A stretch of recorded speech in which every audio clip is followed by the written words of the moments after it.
I want to move on and talk to you about the coronavirus, Joe. It's hard to believe. The first diagnosed case of this was December 31st. This is a phenomenon that swept the globe. It's not even 90 days old, but we've seen dramatic cases in China, the largest population of folks that have been infected with this disease, over 126,000 cases worldwide, 3,200 deaths in China alone. North Carolina, the number of reported incidents of this, high teens and increasing every day.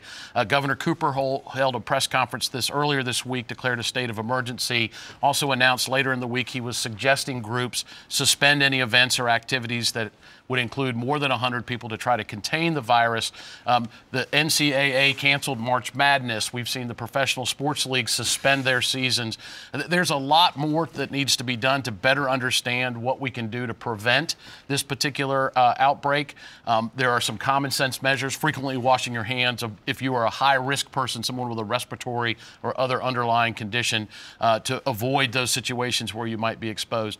But that aside, the interesting dynamic for this will be the impact that it's had on the economy, which is palpable at this point. The stock market's way down.